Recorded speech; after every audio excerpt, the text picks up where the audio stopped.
Once again, welcome back to my channel. As usual, we'll be discussing topics related to mental health, and the topic today will be narcissism. What is narcissism? Without further ado, let's dive right in. So, what is narcissism? How do you identify a narcissist? I think that we should make a distinction first between someone who has narcissistic traits and someone who suffers from a narcissistic disorder proper. Some of the criteria that we go by in order to make a diagnosis of a narcissistic disorder include a sense of grandiosity, preoccupations with fantasies of success or achievement. The narcissist may believe himself to be special or unique in some sense. And as a result, he or she may feel misunderstood by others who who who he or she perceives to be inferior. Um, the narcissist may take advantage of others for self gain. Of course, they lack empathy.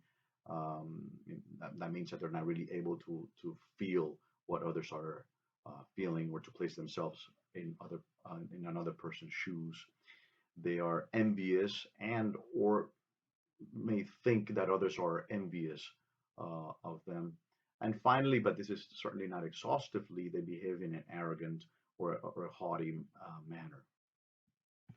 Now, that's as far as it goes for the criteria for a diagnosis of a narcissistic disorder.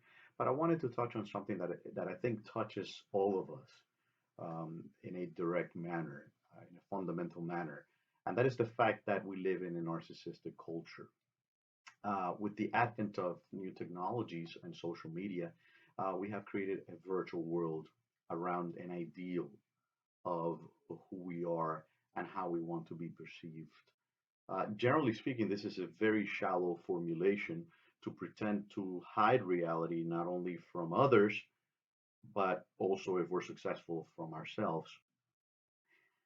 Social media, as such, is a venue of our aspirations on the one end and our delusions at another pathological end. In this manner, social media has become an escape mechanism from the anxieties of experienced realities. But as long as we can escape reality, we will never confront it. We will never engage in it and with it. Um, and without that angst, uh, the anxiety that is caused by this confrontation, there is no psychological growth. This is incredibly aptly represented in the world of mythologies or the mythologies of the world in the journey of the hero, where the hero has to overcome the obstacles that reality presents to him.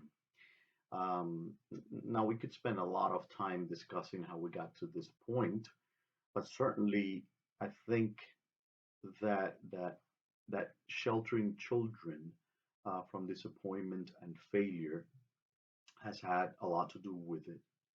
Um, if a child is not allowed to fail, to be criticized, to be corrected, he will never develop inner psychological resilience that will allow him to confront the harsh realities of the world. uh,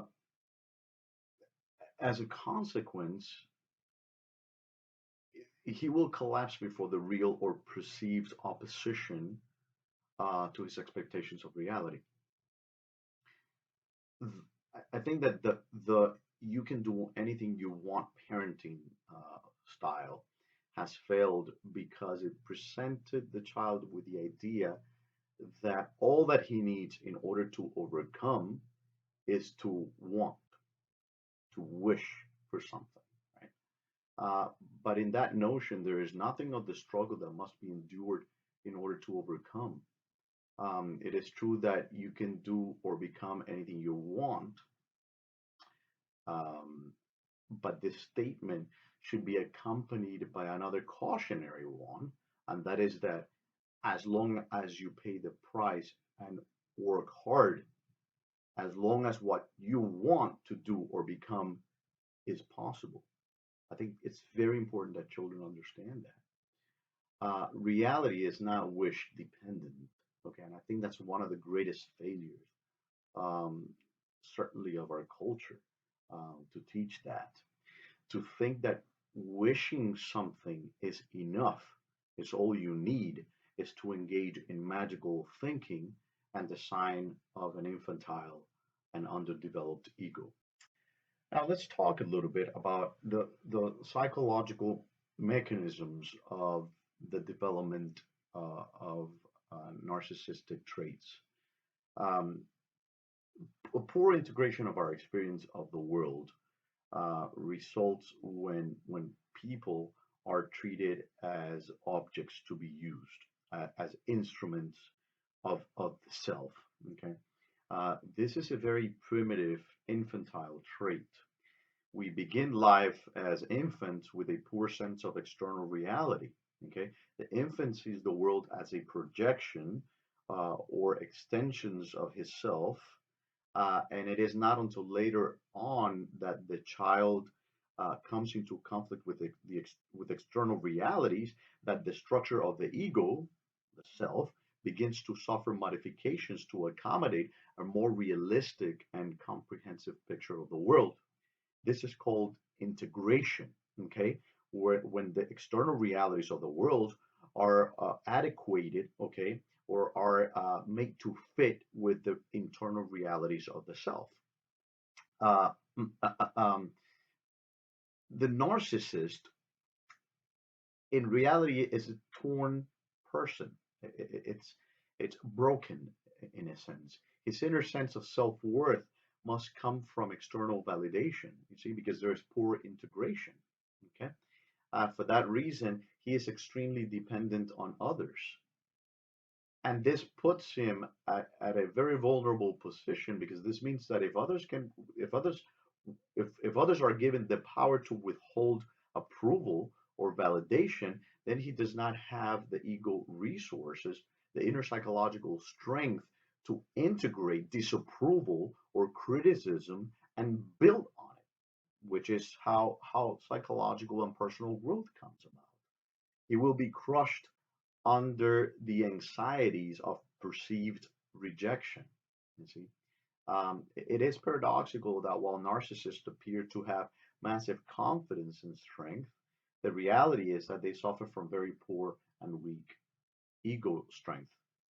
They have very poor internal psychological resources. So the arrogance and confidence we perceive are compensatory mechanisms, or overcompensating uh, for um, for how they really feel. So the narcissist actually feels empty inside. Okay, he just doesn't have the internal resources to reaffirm himself or herself in the face of opposition, in the face of the struggles of reality of our daily existence. So any minor criticism may be perceived as a direct attack on the person. Okay, whereas someone who is not narcissistic may take a valid criticism and be even appreciative of it. Build uh, something with it, help himself or herself with that information. We have to be open and receptive to external cues, to the external cues that we get from others. We don't have an objective distance from ourselves to be proper judges of ourselves in that sense. Meaning that all that I have is this kind of unavoidable subjectivity. I'm stuck in myself. So I'm kind of, I have a blind spot to see how others see me. I know how I see myself, right? But I also have to integrate what others see in me. Okay. And I think that if you practice that, if you practice to listen to people with a receptive mind, that's a way to protect yourself from falling into the pitfalls of narcissism. I want the takeaway from this video to be the recognition of how our image-driven society impacts our mental health in a negative manner, particularly when it comes to narcissism or the development of narcissistic traits. Um, I think a good cautionary advice would be to downplay social media, to stay away from all of that, from that uh, fake reality, from that constructed reality that doesn't really have a point of reference in reality itself. Okay, in daily experience. Um, be aware of your thoughts. Always be conscious of your motivations, of your thinking, and so on. Because if you do that, if you dare to be honest with yourself, if you dare to be frank and truthful and speak truth to yourself, then inevitably through through the pain that comes from being honest and true, um, growth will come out of that. Um, anyways, if this was informative, as always, please hit the like button, subscribe, share the video, and let me know if you found this interesting or you would like me to do a video on a topic that might be of interest to you. Um, okay, so until next time, I wish you good mental health.